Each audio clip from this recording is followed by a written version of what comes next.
हुई है। तो आपको बताते चलें कि नक्सली और पुलिस के बीच में मुठभेड़ का ये मामला सामने आ रहा है मेदिनीनगर से। आपको बताते चले मुठभेड़ में 2 जवान शहीद हो गए हैं और एक घायल बताया जा रहा है। 4 सदस्यीय टीम पहुंची मेदिनीनगर पुलिस लाइन में, शहीद को श्रद्धांजलि दी गई। बता दें आपको मेदिनीनगर में नक्सलियों के साथ सुरक्षा बलों की मुठभेड़ हुई थी। दोनों तरफ से गोलियां चली जिसमें 2 जवान शहीद हो गए थे जबकि एक जवान घायल हैं जिन्हें अस्पताल में भर्ती कराया गया है। इस मुठभेड़ में कई नक्सलियों के भी घायल होने की खबर मिल रही है। मुठभेड़ मनातू थाना क्षेत्र के केदल गांव के जंगल में हुई। रात करीब 12:30 बजे मुठभेड़ की यह घटना हुई है।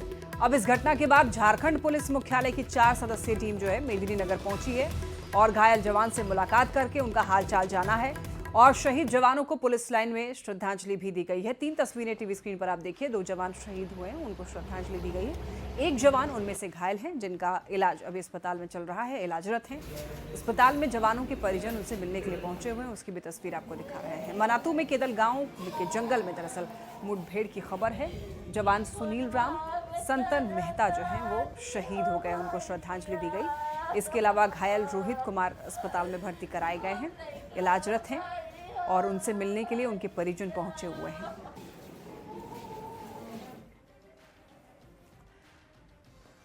तो आप देख सकते हैं राजकीय सम्मान के साथ श्रद्धांजलि दी गई है।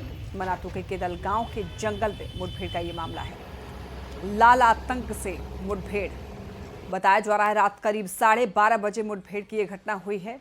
इस घटना के बाद झारखंड पुलिस मुख्यालय की 4 सदस्यीय टीम मेदिनीनगर पहुंची।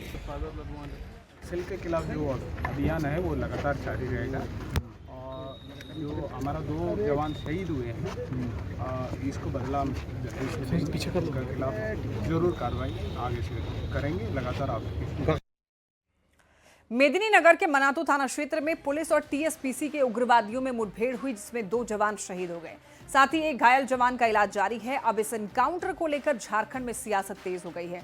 बीजेपी ने राज्य सरकार के सूचना तंत्र को विफल बताया, वहीं कांग्रेस ने बीजेपी पर सवाल उठाए हैं और उस सवाल पर हालांकि पलटवार किया है और बीजेपी को मुद्दा विहीन बताया है। मंत्री संकल्पित है कि 31 मार्च 2026 तक पूरा देश जो है वो नक्सल मुक्त हो, पर राज्यों को भी उसमें अपनी भूमिका तय करनी होगी और बिना इंटेलिजेंस इनपुट के आप सिक्योरिटी फोर्सेस को जो कभी नक्सली के गढ़ रहे थे उन इलाकों में ना भेजें। जैसे राज्य सरकारों को भी 2 कदम आगे आना होगा।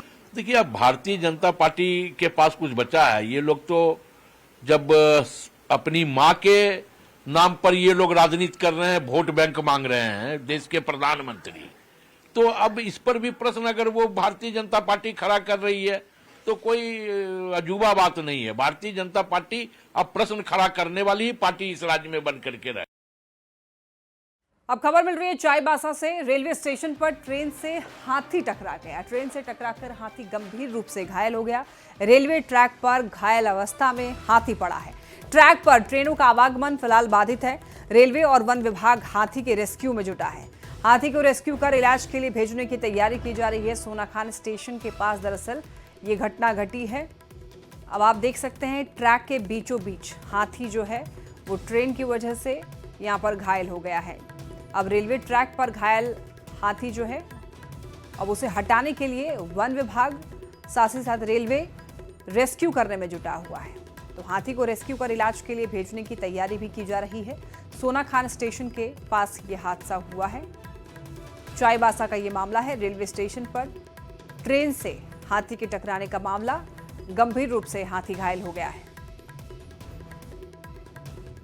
अब आप देख सकते हैं जैसे ही ये घटना घटी है उसके बाद वहां पर आसपास लोग जुट गए हैं देखने के लिए। हाथी जो है फिलहाल जीवित है। आप देख सकते हैं सूंड हाथी का हिल रहा है, हालांकि पूरी तस्वीर नहीं दिखा सकते हैं, ब्लर किया हुआ है। बढ़ते हैं हम लोग खबरों में आगे और अब बात करेंगे खबर गिरिडीह से है, जहां पर एक बार फिर हाथियों ने उत्पात मचाया है। बिरनी प्रखंड के बाराडीह में जंगली हाथियों का झुंड घुस चुका है। हाथियों के 2 झुंड के गांव में घुसने से लोग दहशत में हैं, लोग डरे हुए हैं, सहमे हुए हैं। हाथियों ने कई घरों को क्षतिग्रस्त कर दिया है। घर में रखा हुआ सारा अनाज जो है वो हाथियों ने चट कर लिया, खा गए हाथी। घर के लोगों ने भागकर अपनी जान बचा पाई है किसी तरीके से। अब देखिए, मुखिया की ओर से पीड़ित परिवार के लिए 50 किलो अनाज की व्यवस्था कराई गई है। इसके साथ ही बड़े पैमाने पर फसलों को भी हाथियों ने रौंद दिया है। अब देखिए, बताया जा रहा है कि हाथियों का ये झुंड गिरिडीह हजारीबाग वन क्षेत्र से भटक कर दरअसल यहाँ पर घुस गया और भयंकर तबाही मचाई है। अब आप खुद देख सकते हैं इन तस्वीरों में कि ये जो दीवार है मकान का वो गिरा हुआ है, हाथियों ने तोड़ दिया है। घर के जो लोग थे वो वहां से भागकर किसी तरीके से जान बचा पाए हैं। मेरा फसल मतलब नष्ट कर दिया है हाथी। 4 ठो था, 2 बड़ा 2 छोटा। मकई उकई सब खा पी के आया इधर घरवा तरफ। वहाँ 3 खिड़की उखाड़ के फेंका है। अनाज था, आलू था, गाय को खिलाने वाला अनाज था, आटा था, चावल, ये सब बर्बाद कर दिया। तो देखिए, बुधवार को मोदी सरकार ने जीएसटी के स्लैब में बदलाव किया है, जिसके बाद से झारखंड में सियासत तेज हो चुकी है। जेएमएम ने बिहार चुनाव को देखते हुए इस निर्णय को लेने की बात कही है, तो वहीं बीजेपी ने पलटवार किया है और इसे राजनीति करार दिया है। प्रधानमंत्री जी ने कहा था कि हम जीएसटी काउंसिल का गठन कर रहे हैं, जिसमें केंद्रीय वित्त मंत्री सहित सभी राज्यों के वित्त मंत्री होंगे और समय समय पर स्लैब में बदलाव होगा। ये जरूरत महसूस कर रही थी केंद्र सरकार कि जो रोजमर्रा की सामानें हैं, खाने पीने की सामानें हैं, उसमें बड़ी राहत देनी चाहिए। तो अधिकतर इनको 5% के स्लैब में ले आया गया। 12% और 28% के स्लैब को हमारी केंद्र सरकार ने समाप्त कर दिया है। अब 5% और 18% का ही स्लैब रहेगा और दूसरा 40% का स्लैब रखा गया है ऐसे चीजों के लिए जिनका इस्तेमाल केंद्र सरकार चाहती है कम से कम हो, जैसे वो खैनी हो, सिगरेट हो या कोल्ड ड्रिंक हो। तो अब तक महंगी क्यों मिलते रही? 8 सालों से जनता का शोषण क्यों होता रहा? उसका फायदा किस पूंजीपति को मिला, किस उद्योगपति को मिला? सरकार की झोली में कितने पैसे गए? ये तो केंद्र सरकार ने खुद मान लिया, मुझे लगता है, कि अब तक बढ़ी हुई दर से जीएसटी लिया जा रहा था और यही तो मांग थी हम लोगों की। जीएसटी काउंसिल के द्वारा स्लैब में बदलाव को लेकर राजनीति चरम पर है। कांग्रेस पार्टी इसे लेकर कई सवाल उठा रही है। कांग्रेस ने बिहार चुनाव में जनता को रिझाने के लिए ये कदम उठाने का आरोप लगाया है। प्रामाणिकता और बिहार में कुर्सी जाने का खतरा जीएसटी स्लैब में बदलाव का ये प्रमुख कारण है। रक्षा राज्य मंत्री संजय सेठ ने जीएसटी को लेकर पीएम को सलाम किया और उन्होंने कहा कि इसका उद्देश्य स्वदेशी है, हम स्वदेशी चीजों का उपयोग करें। यह अभूतपूर्व कदम है। माने आप कह सकते हो कि आजादी के बाद देश के लोगों को इतना बड़ा दिवाली का उपहार, कहते हैं दिवाली का बम्पर प्रधानमंत्री नरेंद्र मोदी जी ने दिया। आज देश प्रधानमंत्री नरेंद्र मोदी जी को सैल्यूट कर रहा है। अब देखिए, जीएसटी स्लैब में बड़ा बदलाव। हेल्थ और लाइफ इंश्योरेंस जीएसटी फ्री होगी। कृषि संयंत्र पर 5% जीएसटी लगेगा। इसके अलावा एयर कंडीशनर, टेलीविजन पर 18% जीएसटी लगेंगे। सीमेंट पर 18% जीएसटी लगेंगे और इसके अलावा इंपोर्टेड जो गाड़ियां होती हैं, एडेड शुगर प्रोडक्ट्स होते हैं, उस पर 40% जीएसटी लगेगा। यानी कि जो लग्जरी आइटम्स हैं और जो सिन गुड्स हैं उनको 40% जीएसटी स्लैब में रखा गया है। हालांकि ये कब से लागू होगा इसकी जानकारी नहीं दी गई है, लेकिन बाकी जो टैक्स स्लैब हैं 5% और 18% वो 22 सितंबर से लागू होंगे। यानी कि 22 सितंबर से नई दरें जो है वो लागू हो जाएंगी। अब देखिए, चमड़ा और ग्रेनाइट पर 5% जीएसटी लगेगा। इसके अलावा बटर और घी पर 5% जीएसटी लगेगा। चलिए हम लोग बढ़ते हैं खबरों में आगे। बिहार में देखिए, कांग्रेस के मंच से पीएम मोदी और उनकी मां को गाली कांड के बाद अब सियासी भूचाल मचा हुआ है। एनडीए ने बिहार बंद का आह्वान किया, लेकिन मां के अपमान के विरोध में झारखंड में भी महिलाएं जो हैं सड़क पर उतर गई हैं। विरोध जताया है महिलाओं ने भी। तस्वीरें आप ये देख सकते हैं, झारखंड में भी सड़क पर उतर चुकी हैं महिलाएं। महिलाओं से बात की है हमारे संवाददाता आशीष तिवारी ने।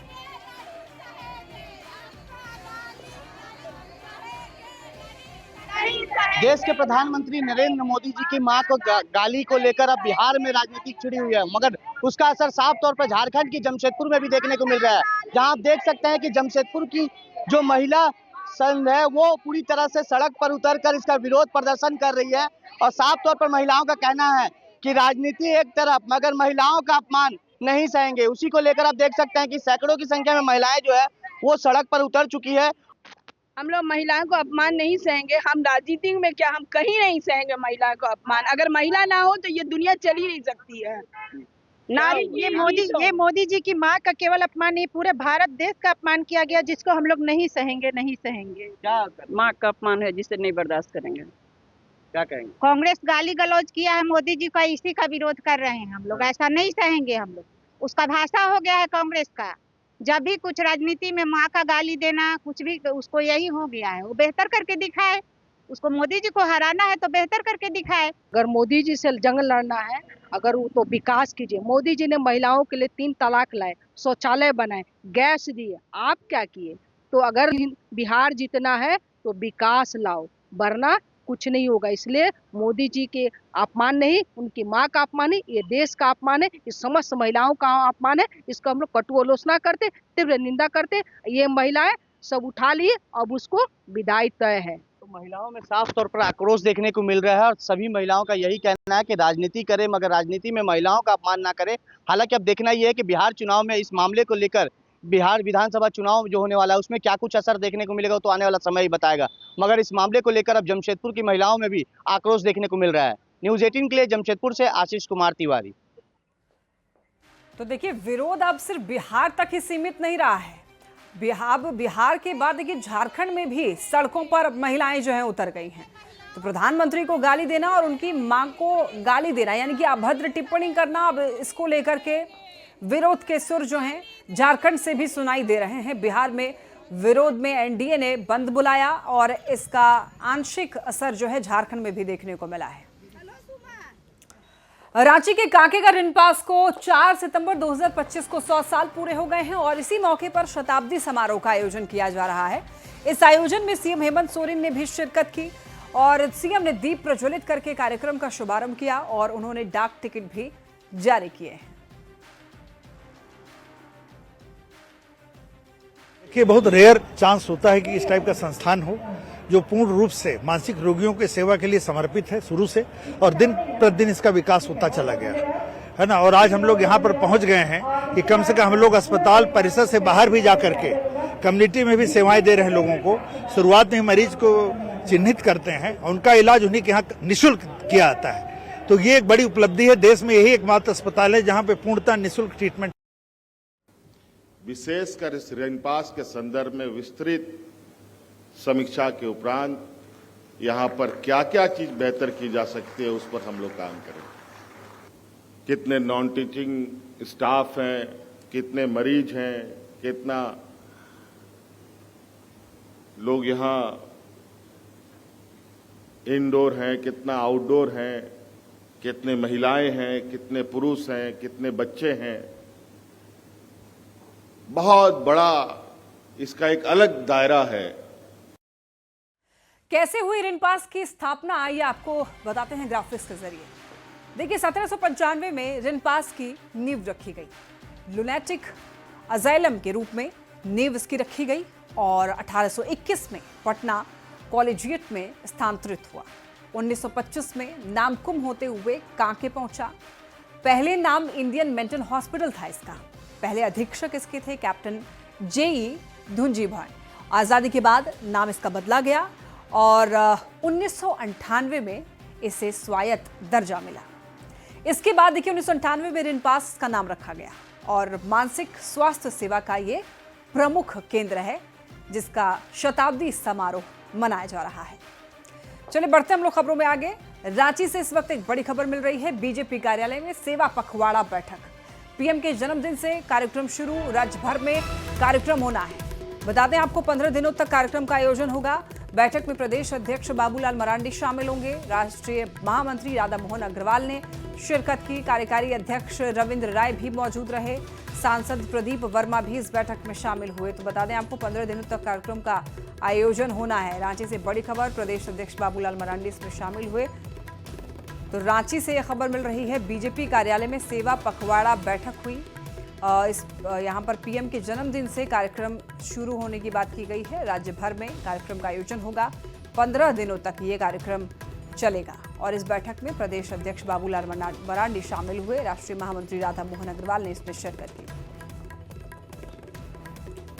जमशेदपुर में भी पीएम के जन्मदिन से बीजेपी का सेवा पखवाड़ा शुरू होगा, जिसको लेकर बीजेपी जमशेदपुर महानगर की ओर से बैठक हुई, जिसमें प्रदेश महामंत्री आदित्य साहू, सांसद विद्युत महतो और जिला अध्यक्ष समेत तमाम पार्टी के नेता और कार्यकर्ता मौजूद रहे। देश आजाद होने के बाद मुझे लगता है कि पहली बार गांव के गरीब, किसान, मजदूर, वंचित सभी समाज, सभी वर्ग के लिए कोई चिंता किया है तो नरेंद्र मोदी जी किया है। और देश का कोई ऐसा घर नहीं है जिसमें कि नरेंद्र मोदी जी के कल्याण कार्यों के माध्यम से उनके दरवाजे को खटखटाने का काम नहीं किया है। इसलिए आज नरेंद्र मोदी जी का 17 तारीख को, इस दिन भगवान विश्वकर्मा पूजा का आराधना करने का काम करते हैं, वैसे दिन में देश को संवारने के लिए नरेंद्र मोदी जी आए हैं इस धरती पे।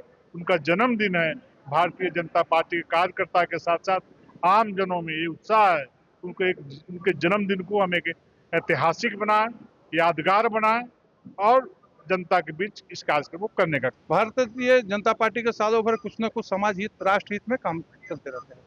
अभी 17 सितंबर, आने वाले 17 सितंबर से लेके जिस दिन आदरणीय प्रधानमंत्री नरेंद्र भाई मोदी जी की जन्म तिथि है, 2 अक्टूबर जिस दिन शास्त्री जी और गांधी जी की जन्म तिथि है, एक पखवाड़ा होता है, 15 दिन का समय होता है।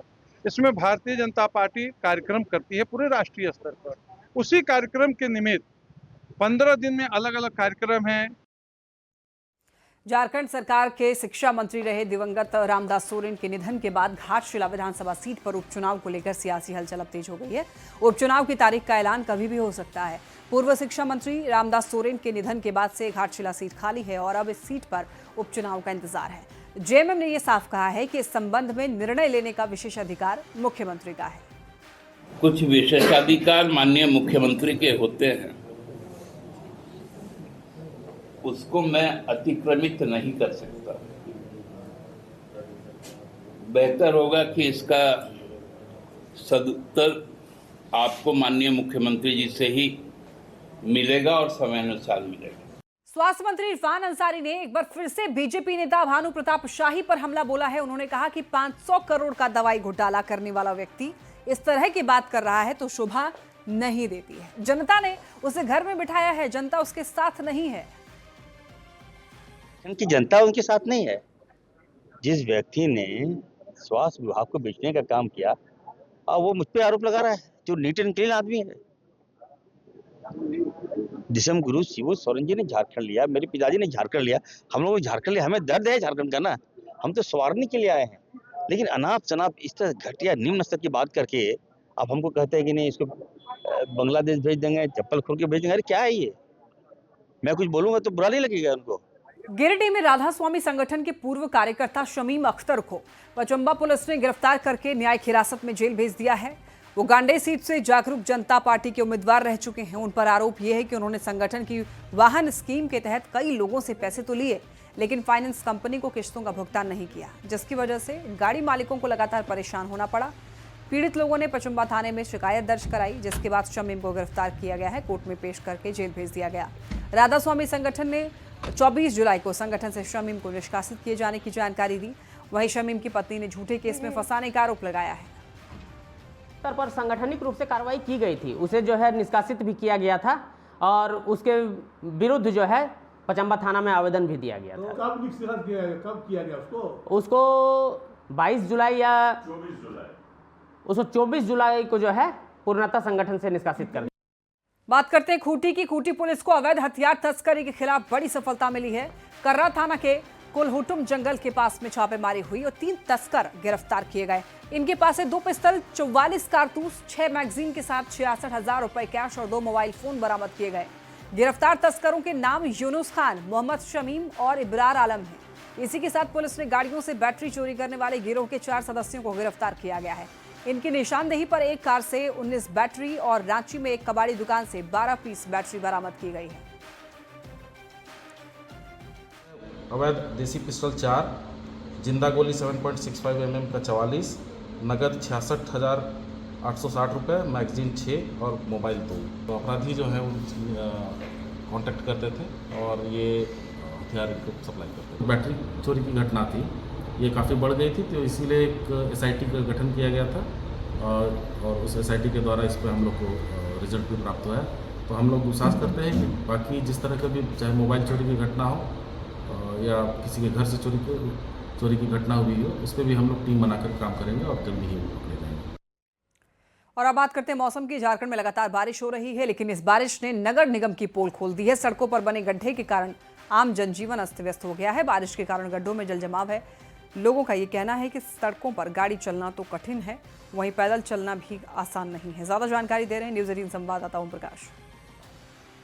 राजधानी रांची में बारिश की वजह से आम जनजीवन अस्त व्यस्त हुआ है, तो वहीं दूसरी तरफ जो सड़कों का हाल है वो भी लोगों की इस परेशानी का सबसे अहम कारण बना हुआ है। सड़कों पर जो गड्ढे हैं, खासतौर से उन गड्ढों के कारण आम लोग जो हैं वो परेशान हैं। और यही स्थिति जो इस वक्त हम तस्वीर सिरमटोली की दिखा रहे हैं, ये तस्वीर न सिर्फ यहाँ की है बल्कि अगर राजधानी के दूसरे हिस्सों की भी बात की जाए तो वहाँ भी कुछ यही स्थिति बनी हुई है, क्योंकि कई जगह पर सड़कों की खुदाई की गई है और उन सड़कों को ठीक से भरा भी नहीं गया, जिस कारण सड़क पर जो गड्ढे हैं उसमें पानी और जल जमाव के कारण हादसे का वो जो निमंत्रण है वो दिया जा रहा है। खासतौर से आम लोग इससे परेशान हैं और इस कारण वो सरकार से भी गुहार लगा रहे हैं कि सरकार इसे लेकर गंभीर बने, तभी स्थितियां जो हैं वो सुधरेंगी। हालांकि देखना होगा कि सरकार इस पर कब तक संज्ञान लेती है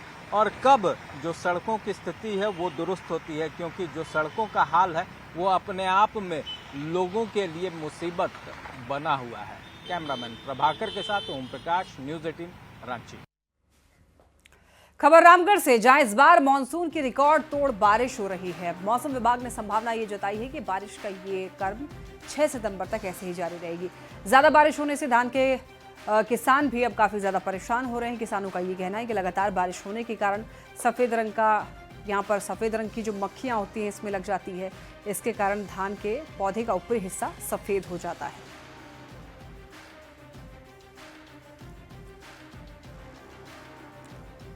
तो ज्यादा बारिश होने की वजह से किसान काफी परेशान हैं। कई जगहों पर फसलों की बर्बादी हुई है और कई जगहों पर बताया जा रहा है कि कीड़े लग जा रहे हैं और यहाँ पर बताया जा रहा है सफेद मक्खियां लग जाने की वजह से फसलों को नुकसान हो रहा है।